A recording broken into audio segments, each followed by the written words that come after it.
जुन्नर, आंबेगाव व खेड तालुक्यातील महाविकास आघाडीच्या पदाधिकाऱ्यांबरोबर सुसंवाद साधण्यासाठी आज ज्येष्ठ नेते माजी केंद्रीय कृषी मंत्री शरद पवार हे नारायणगाव येथे खासदार डॉक्टर अमोल कोल्हे यांच्या निवासस्थानी आले होते. या पार्श्वभूमीवर जुन्नर तालुक्यातील महाविकास आघाडीमधील पदाधिकारी नारायणगाव येथील मुक्ताई मंदिरात बैठकीनिमित्त एकत्र जमले होते. याप्रसंगी शिवसेना ठाकरे गट तालुका प्रमुख माऊली खंडागळे, राष्ट्रवादी शरद पवार गटाचे तालुका अध्यक्ष शरद लेंडे, काँग्रेसच्या तालुकाध्यक्ष अशोक घोलप, विघ्नर सहकारी साखर कारखान्याचे चेअरमन सत्यशील शेरकर, शिवसेना तालुका संघटक योगेश उर्फ बाबू पाटे, माजी जिल्हा परिषद सदस्य मोहित धमाले, तुषार थोरात, माजी उपसरपंच संतोष वाजगे, विघ्नरचे संचालक तुषार वाबळे, वैभव कोरडे, नारायणगावचे ग्रामपंचायत सदस्य तसेच विकास तोडकरी, ईश्वर पाटे, अजित वाजगे, नंदू अडसरे आदी मान्यवर यावेळी उपस्थित होते. या बैठकीप्रसंगी सत्यशील शेरकर, माऊली खंडागळे, शरद लेंडे, योगेश पाटे, तुषार थोरात, मोहित ढमाले नेमके काय म्हणाले याविषयीचा प्रत्यक्ष आढावा घेतला आहे. आपला आवाज न्यूज नेटवर्कचे कार्यकारी संपादक किरण वाजगे यांनी पाहूयात. आज महाविकास आघाडीच्या वतीने जनसंवाद यात्रा सुरू आहे आणि या महाविकास आघाडीचे प्रमुख नेते आदरणीय शरदचंद्रजी पवार साहेब आज नारायणगावात आले होते. आपण सगळेजण वज्रमूठ घेऊन निर्धारपूर्वक या ठिकाणी मैदानात उतरत आहेत आगामी विधानसभेच्या दृष्टीने. काय सांगाल, आपली काय रणनीती असेल महाविकास आघाडी म्हणून? महाविकास आघाडीची रणनीती एकच आहे ही वज्रमूठ जी लोकसभेला एकत्र होती, ज्या ताकदीनं होती, तशीच ही वज्रमूठ येत्या विधानसभेला देखील एकत्र आणि ताकदीनं राहील. हेच आम्ही महाविकास आघाडीच्या या जनसंवाद दौऱ्यातून दाखवून देतो.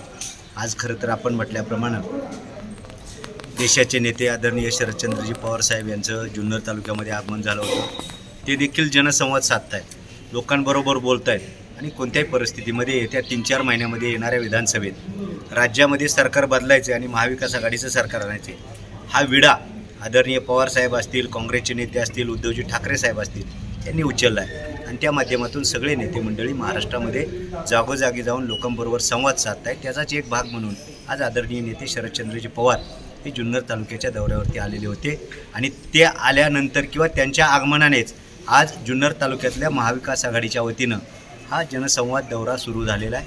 आणि तो देखील नारायणगावचं ग्रामदैवत असलेल्या, तालुक्याचं ग्रामदैवत असलेल्या या आई मुक्ताईच्या मंदिरामधून नारळ वाढून ते महाविकास आघाडीचे एक संभाव्य उमेदवार म्हणून सत्यशील दादा आपल्याकडे पण देखील पाहिलं जाते. काय सांगाल या निमित्ताने आपण? महाविकास आघाडीचा संभाव्य उमेदवार म्हणून जरी मी असलो तरी महाविकास आघाडीच्या माध्यमातून ज्या वेळेला जो उमेदवार त्या ठिकाणी दिला जाईल त्या उमेदवाराचं त्या ठिकाणी तो या विधानसभेला कशा पद्धतीचं निवडून येईल या दृष्टीने आम्ही सगळे मंडळी त्या ठिकाणी काम करतोय आणि त्या उमेदवाराला निवडून आणायची जबाबदारी आता ह्या महाविकास आघाडीची सगळ्यांची आहे.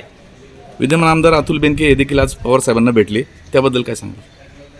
नाही, आनंदाची गोष्ट आहे, ते भेटले. कसं आहे, ते तालुक्याचे लोकप्रतिनिधी आहेत आणि आदरणीय पवारसाहेबांबद्दल सगळ्यांच्या मनात प्रेम आहे. त्यांच्याही मनात ते प्रेम आहे आणि ते प्रेम दाखवण्यासाठी किंवा जुने ऋणानुबंध वल्लभ बेनके साहेबांचे त्या परिवाराचे आहेत, त्याच्यामुळं कदाचित ते तिथं आले असतील. याचा अर्थ असा नाही की हे लोकांमध्ये ज्या बातम्या पसरत आहेत याच्यात दुसरा एक शेवटी हा राजकारणाचा भाग आहे. लोकांमध्ये संभ्रम निर्माण व्हावा ही देखील कदाचित त्यातली भूमिका असू शकेल बाबा, नाही का? लेंडे साहेब, आपण कसं पाहता याकडे? कशाकडं अतुल शेट आले तेव्हा नाही, अतुल शेट आता त्यांनी मला वाटतं परवाच्या दिवशी सुद्धा आपल्या मीडियाच्या समोर हा प्रश्न विचारल्यावर जाहीर केलं होतं की बेनके परिवाराचा आणि पवार परिवाराचा, विशेष करून आदरणीय शरदचंद्र मोठा नेता आपल्या तालुक्यात येत असताना तालुक्याच्या लोकप्रतिनिधीने त्या ठिकाणी स्वागताला जाणं हा एक संकेत आहे. आणि त्या पूर्वीचे संबंध असल्यामुळे याच्यामध्ये वेगळ्या प्रकारचं राजकारण कोणतंही नाही.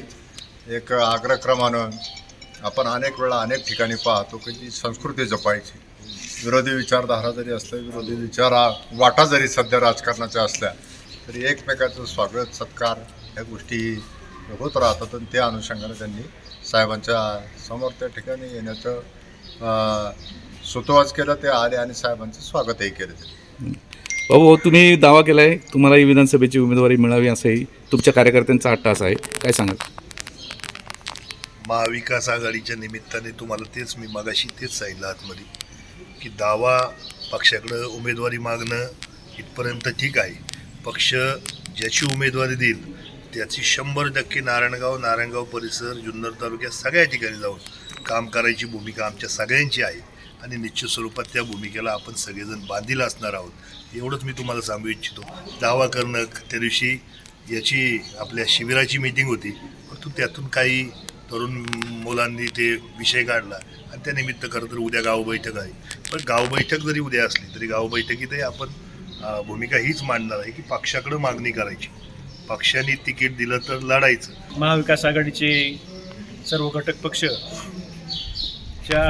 सर्व एकत्रित येऊन आज आम्ही जनसंवाद दौरा तालुक्याचा त्याचा नारळ आज आई मुक्ताईचरणी वाढवलेला आहे. आणि जुन्नर तालुक्यामध्ये जे लोकसभेला जे 51,300चं लीड दिलेलं आहे त्या लोकांची एक कृतज्ञता, एक आभार प्रदर्शन आणि लोकांमध्ये पुन्हा विधानसभेसाठी आदरणीय पवारसाहेब असतील, आदरणीय उद्धव ठाकरे साहेब असतील, आदरणीय सोनिया गांधी असतील यांचे विचार लोकांपर्यंत पोहोचवण्यासाठी आणि लोकांच्या ज्या काही अडीअडचणी आहेत आणि लोकांनी आता जे सरकारने जे काही भुलभुलैया चालवलेलं आहे, जसं काय 15 लाख रुपयाची जी काही त्यांनी जी वावडी उठवली होती त्याच पद्धतीने आता ती 1500 रुपयाची वावडी उठवलेली आहे. त्याचप्रमाणे लाडका भाऊ याची सुद्धा वावडी उठवलेली आहे. आणि याची पोलखोल करण्यासाठी आम्ही संपूर्ण महाविकास आघाडी, मग सर्व घटक पक्षातील सर्व तिन्ही पक्षाचे अध्यक्ष असतील, नेते मंडळी असतील, आम्ही सर्वजण लोकांपर्यंत जाऊन त्या सर्व गोष्टी उघड करून सांगणार आहोत. आणि याच्यासाठी आम्ही सर्वजण एकत्र येऊन लोकांची जी दिशाभूल होणार आहे, लोकांची जी फसवणूक होणार आहे त्या फसवणुकीपासून लोकांना